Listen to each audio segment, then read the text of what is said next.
Hello, welcome to Phantom Homicide, and today we are diving deep into a case that stood as one of the most agonizing, terrifying, and frankly, bizarre cold cases in California history. Yeah. The 1974 murder of Arlis Perry.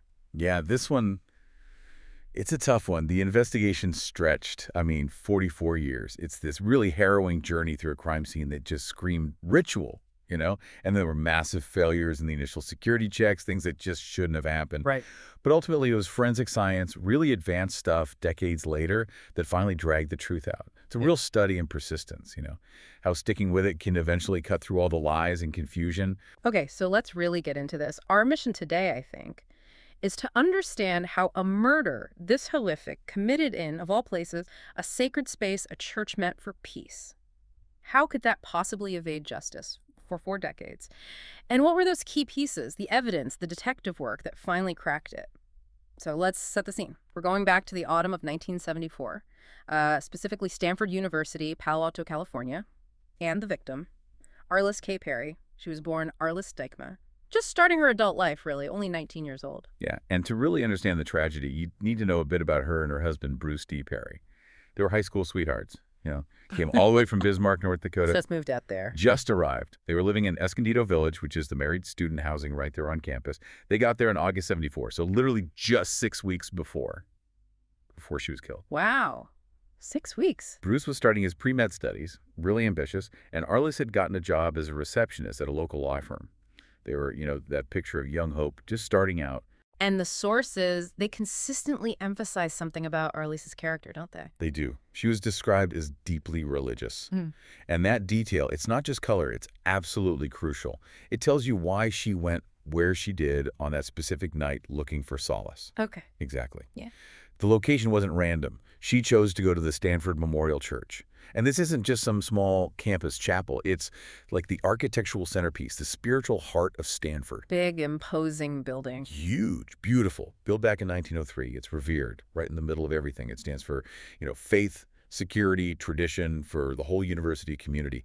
So for a crime this violent, this unsettling to happen inside its walls, It's more than just murder. it's desecration. Absolutely. A profound violation of a sacred space. And the impact of that, I mean, when something happens in a place like that, a place you assume is safe, protected, the ripple effects must have been paralyzing for everyone there. It sends a message that nowhere is truly safe.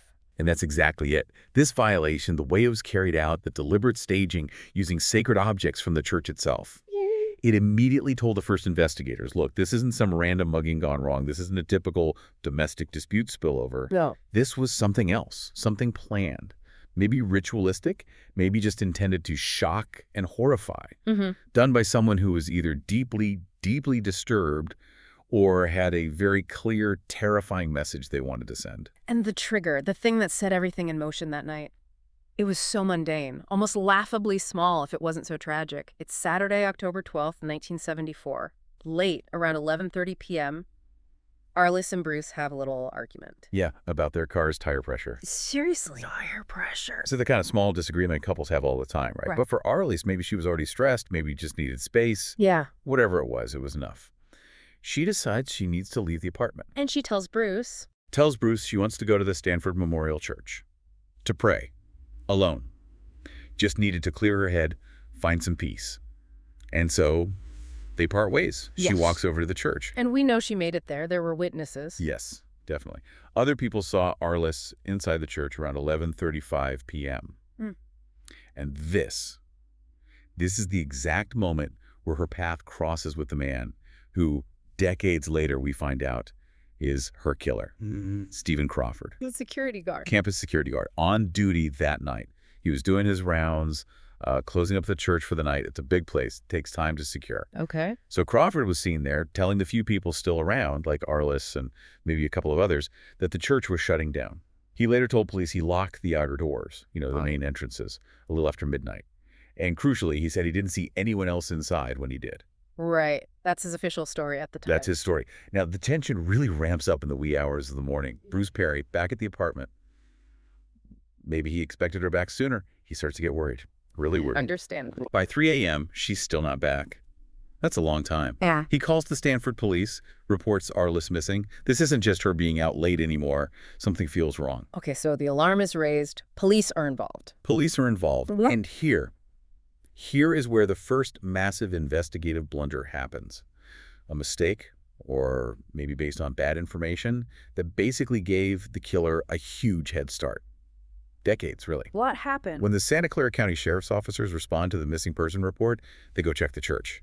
And their report states that all the outer doors were locked, secured, solid. And wait, if the doors are locked? Exactly. That finding immediately makes it seem like Arlis couldn't possibly be inside.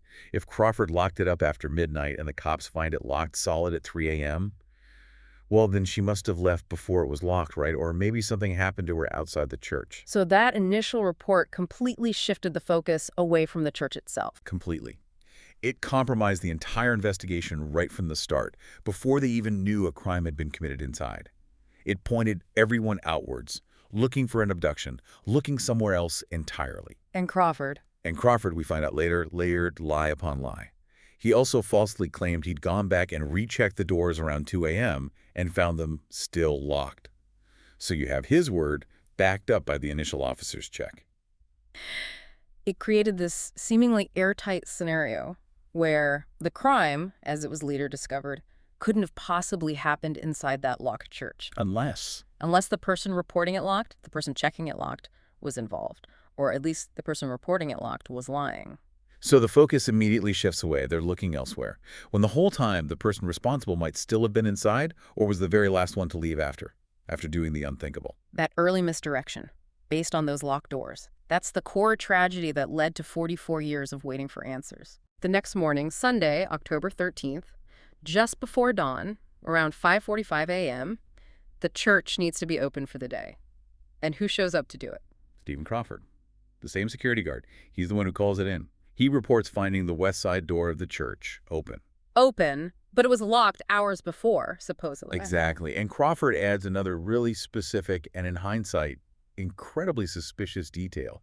He claims the door had been forced open from the inside. From the inside, what does that even mean? Well, it suggests someone was locked in and had to break their way out. Yeah. Or it suggests the scene was being manipulated, staged. Given that we now know Crawford was the killer, this claim sounds like him trying to create a narrative, right? An escape narrative. He's the finder. He's the witness to this forced door. He's the one controlling the initial access to the scene. It's chilling. And the scene he supposedly discovers, what did they find inside? It's truly horrific. They find Arlis Perry's body in the east transept of the church. That's one of the arms of the cross shape near the main altar. And the way she was found, it wasn't just a body. It was a tableau. Deliberate, cold, and deeply, deeply ritualistic. Okay, walk us through that. What was so specific? All right, so the staging. Yeah. It's severe. Arlis was positioned face up. Her hands were folded across her chest. Like someone in repose. And almost serene, but in a horrifying context. Exactly. But the violence was brutal. The cause of death was an ice pick. A penetrating stab wound to the back of her head into the cranium. The ice pick itself was still there, sticking out. Oh my God. Yeah. And the handle had broken off. It was missing from the scene. Mm. The choice of weapon, an ice pick designed for piercing, and the target, the head. It suggests a kind of intimate, maybe even precise violence, not a chaotic, frenzied struggle. And there was sexual assault involved. Yes, but again, the details reinforce that ritualistic element the police picked up on immediately. She was found naked from the waist down. But the assault itself used objects taken directly from the church, from the altar area. What kind of objects? 2 long altar candles. These are thick, heavy candles, maybe 3 feet long. One had been inserted into her vagina. The other was placed on her body, between her breasts. Using the church's own sacred items. Defiling them, using them as instruments in the assault. And there's more. Her clothes, the jeans she'd been wearing, weren't just discarded. They had been carefully, meticulously arranged across her legs in a diamond pattern. A diamond pattern? Why? Nobody knows for sure why, but the precision, the deliberation, the folded hands, the diamond pattern with the clothes, the specific use of the altar candles. This is why those early investigators immediately thought satanic ritual. It looked like anything else they were used to seeing. Right. In the 70s, that idea was around the satanic panic starting to bubble up. Exactly. So a bizarre, ritualistic crime scene inside a church. It fit that narrative, or seemed to. But even setting aside the satanic label, The staging itself tells you a lot about the killer. The murder likely happened around midnight, based on when she was last seen and Crawford's timeline, Okay. and the time it would take to inflict the injuries, perform the sexual assault with the candles, carefully arrange the body and the clothing. Detectives estimated at least half an hour, maybe more. That's a long time to be in there committing a murder. A very long time. It means the killer wasn't rushed. He wasn't panicked. He felt secure enough in that location to take his time to perform this elaborate, calculated staging. He had control of the environment. And who had the keys? Who had the authority? Who could lock the doors and guarantee they wouldn't be disturbed for half an hour or more around midnight inside Stanford Memorial Church? There's really only one obvious answer, isn't there? The campus security guard responsible for locking up, Stephen Crawford. The very staging designed to look mysterious, occult, maybe pointing to outsiders, actually screamed insider knowledge and familiarity with the location and its routines. Okay, so despite the confusion, the locked door report, the shocking scene, the investigators on the ground, they did manage to collect some crucial physical evidence, right? Stuff that would end up being vital even if they couldn't fully use it back then. Absolutely. Critical evidence. They found semen on a kneeling pillow near Arlis's body. And they also managed to lift a partial palm print from one of those altar candles, the ones used in the assault. So traces of the killer, DNA, and a print. Exactly. Two distinct traces. But here's the problem. It's 1974. Forensic science. It was pretty basic compared to what we have now. Serology could tell you a blood type from the semen, maybe. Yeah. But DNA fingerprinting, the kind that gives you a unique match, that was science fiction, decades away. So they had the evidence, but not the key to unlock it. Pretty much. They could do some comparisons, though. They tested the semen via blood type, and they checked the partial palm print. And crucially, neither the blood type from the semen nor the partial print matched Bruce Perry, the husband. Okay, so he's cleared relatively early. Yeah, Bruce was looked at initially, as is standard, but he was ruled out fairly quickly. But here's the kicker. They also didn't match Stephen Crawford. Wait, the semen and the print didn't match Crawford either? Not according to the tests available then. Yeah. And this was a catastrophic early finding. The technology just wasn't sensitive enough. The palm print was partial, maybe smudged. The blood typing for semen wasn't nearly as specific as DNA. So Crawford gets initially excluded based on limited forensics. Wow. So the guy who found the body, the guy with the opportunity, he gets a pass from the physical evidence at the time. He stays on the list as a person of interest, sure, because his story had holes, but he wasn't the prime suspect the way he should have been. The lack of a forensic hit just clouded the picture immensely. So where did the investigation go from there? If Bruce is out, and Crawford seems to be. It blew the investigation wide open. They had to consider strangers, transients, anyone who might have been on campus. And that's where this other really chilling loose end comes in. Right. The missing seventh witness. Seventh witness. Yeah. Investigators managed to track down and identify at least 6 people who were in or around the church that night.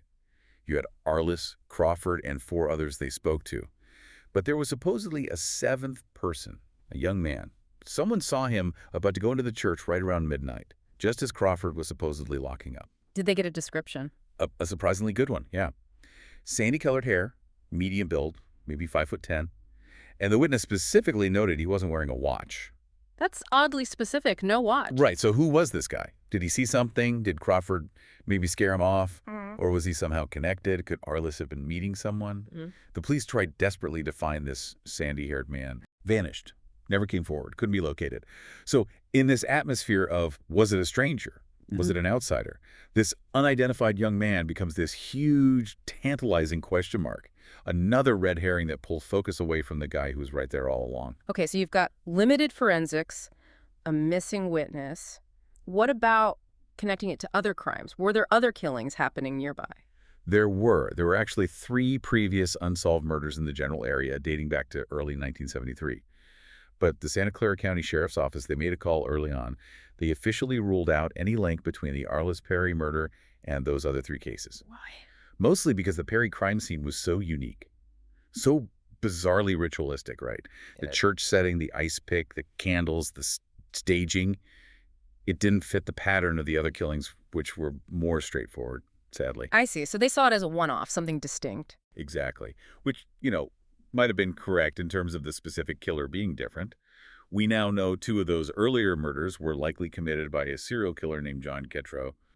But ruling out connections entirely kind of reinforced the idea that Arlis's killer was this singular, almost mystical figure, maybe obsessed with the occult, rather than potentially just another predator operating in the area. It kept the focus narrow in some ways and too broad in others. Okay, so the local investigation is already complicated, full of dead ends and weird details.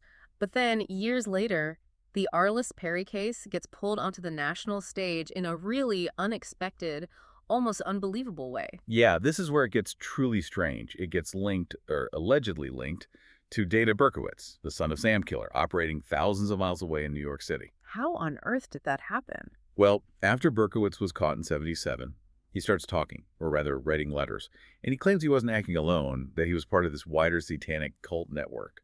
And in some of these letters, he specifically mentions the Arlis Perry murder. He brings it up himself.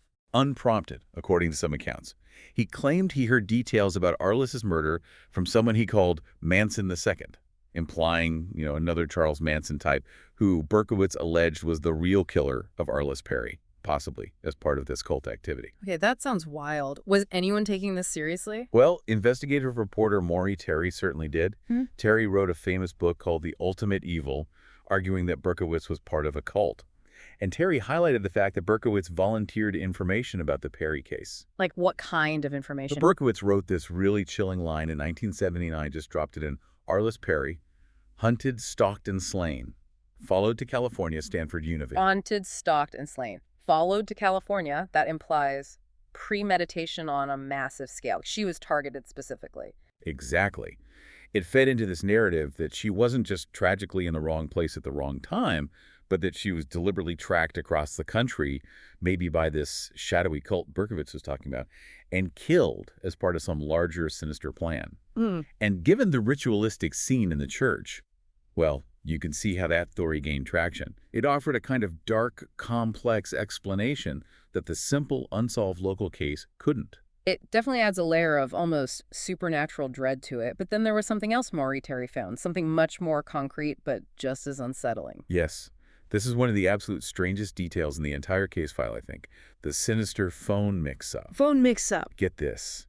Someone else living on or near the Stanford campus had managed to get a telephone listing, in the phone book back then, under the name Bruce Perry. Not just Bruce Perry, but Bruce D. Perry. The same name as Arlis's husband. Identical enough that it caused real confusion. Arlis's own best friend called this wrong number trying to reach them.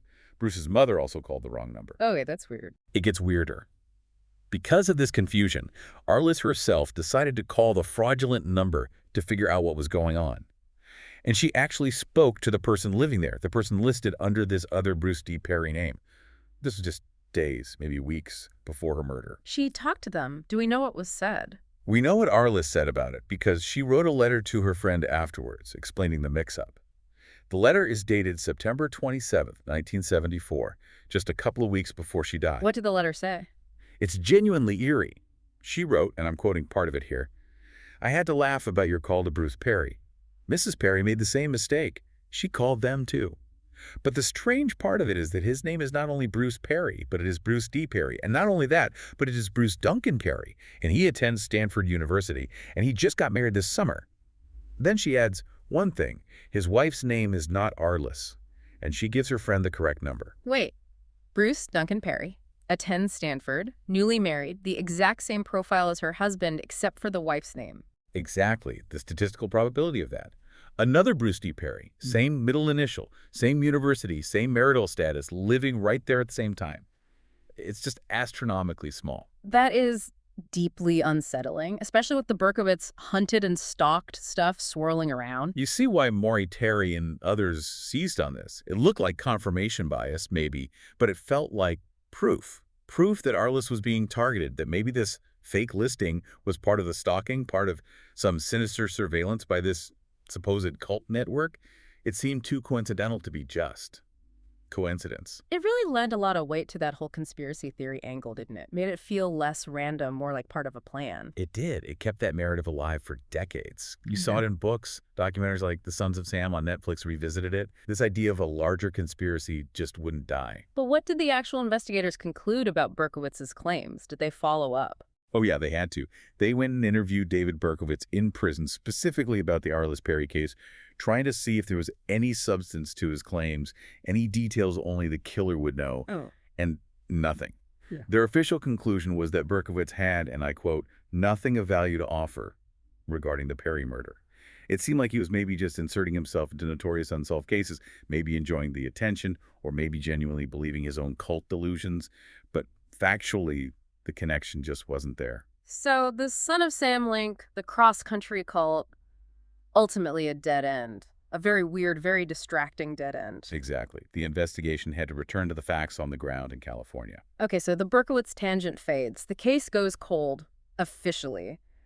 But it never really went away, did it? Especially for the local investigators. No, not at all. Yeah. It remained unsolved, yes, but Stephen Crawford, Mm. he never fully dropped off the police radar. Even without that forensic match back in '74, his proximity, his role that night, his inconsistencies, he remained a person of interest for decades. You just couldn't prove it. Couldn't prove it. Lacked the hard evidence, the probable cause needed to actually charge him. And you can kind of see how that long-term suspicion might have gnawed at him, or maybe just made him paranoid. There's an incident later in his life. Right? Happened. He gets arrested for something totally unrelated: receipt of stolen property. And his excuse to the police. He actually tried to claim he did it because he was angry. Angry at the university, angry at the police for continuing to treat him like a suspect in the Arlis Perry murder after all those years. Seriously. He used being a suspect as an excuse for another crime. Yeah. The police didn't buy it, obviously. Call it self-serving. He ended up getting a 6-month suspended sentence for the stolen property thing. But it's a fascinating little window, isn't it? This lashing out, claiming he's the victim because people suspect him of murder.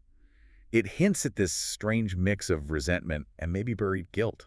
Definitely sounds like someone feeling the pressure, even after years. Mm-hmm. And meanwhile, the actual case file wasn't just sitting gathering dust. The Santa Clara County Sheriff's Office, their cold case unit, they deserve huge credit here. They kept the case open, they periodically reviewed it, and most importantly, they preserved the physical evidence. The semen from the kneeling pillow, the pants. Exactly.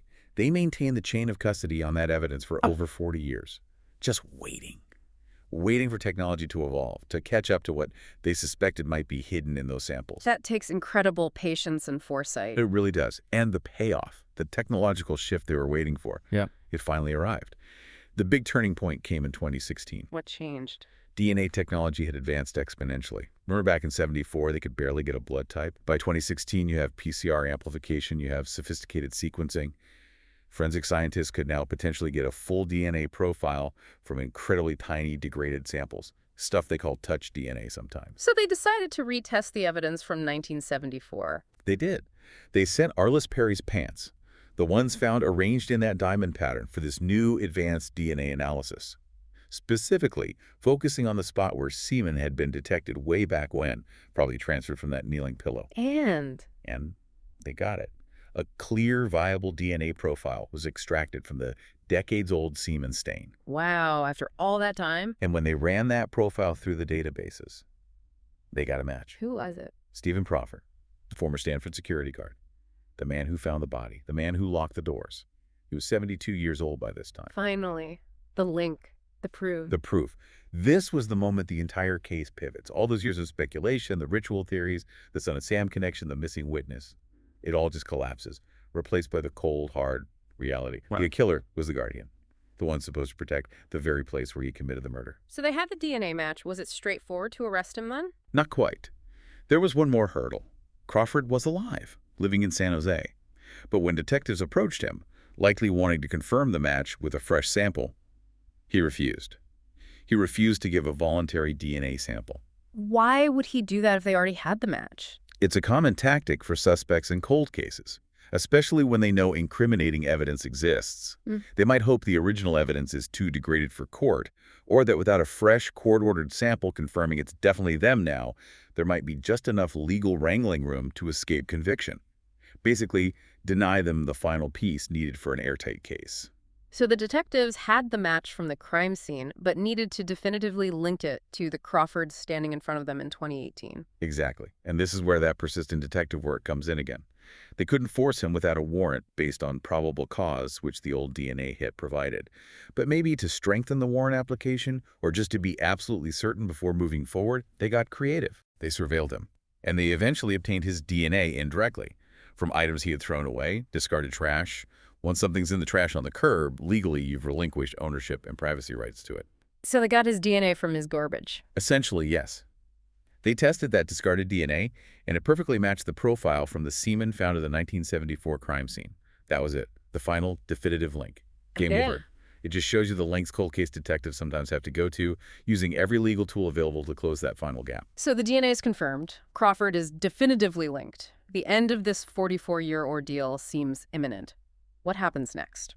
The final act plays out very quickly. Summer of 2018. On June 28th, armed with all this evidence and now a search warrant for his home, Santa Clara County Sheriff's detectives arrive at Stephen Crawford's residence. It was an apartment on Camden Avenue in San Jose, about 20 miles from Stanford. They're there to arrest him. Or execute the search warrant first. Likely both. Execute the warrant, search for any other potential evidence, maybe the missing ice pick handle, trophies, journals, anything, and almost certainly take him into custody for questioning or immediate arrest based on the DNA. Okay. The moment of justice, finally arriving. But it didn't happen the way anyone expected. As the police were arriving, before they could even make entry or confront him, Stephen Crawford took his own life. He shot himself with a pistol inside his apartment. Oh my God, he killed himself right then. Right then.